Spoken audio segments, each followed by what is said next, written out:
Bill Gates এক নামে গোটা বিশ্ব তাকে চেনে।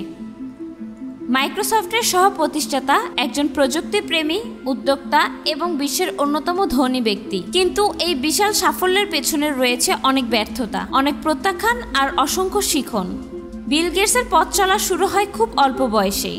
স্কুল জীবনে তিনি কম্পিউটার প্রোগ্রামিংয়ে আগ্রহী হয়ে ওঠেন এবং বন্ধুর সঙ্গে মিলে গড়ে তোলেন ট্রাফ অফ ডাটা নামের একটি কোম্পানি। উদ্দেশ্য ছিল ট্রাফিক তথ্য বিশ্লেষণ করে শহরের যানবাহন ব্যবস্থাকে উন্নত করা। তবে দুর্ভাগ্যজনকভাবে সেই উদ্যোগটি ব্যর্থ হয়। বিনিয়োগকারী মেলেনি, প্রজেক্টটি চালু হতে না হতেই বন্ধ হয়ে যায়। অনেকেই বলেছিলেন ওদের দিয়ে কিছু হবে না, কিন্তু বিল গেটস থেমে যাননি। তিনি সেই ব্যর্থতা থেকে শিখলেন কিভাবে একটি কোম্পানি গঠন করতে হয়, কিভাবে টেকনোলজির সমস্যা মোকাবেলা করতে হয় এবং ব্যবসায়িক জগতে বাস্তবতা কত কঠিন। এরপরে তিনি বন্ধু পল অ্যালেনকে নিয়ে শুরু করেন আরেকটি উদ্যোগ, মাইক্রোসফট।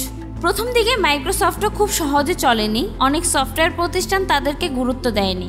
এমনকি আইবিএম যখন তাদের কাছে সফটওয়্যার চায়, তখনও গেটসের কোম্পানি সেই সফটওয়্যার প্রস্তুত করে রাখতে পারেনি।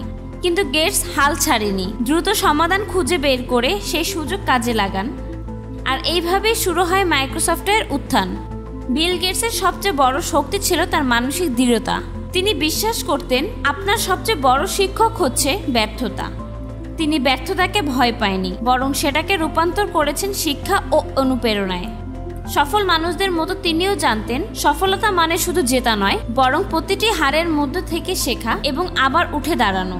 আজ বিল গেটস শুধু একজন ধনী ব্যক্তি নন, বরং প্রযুক্তি ও সমাজসেবার প্রতীক। তিনি দেখিয়েছেন যদি মনে জোর থাকে, ব্যর্থতাও একদিন আপনাকে সফলতার দিকে ঠেলে দিবে। আখি, ফিচার ডেস্ক, জনতার জাগরণ।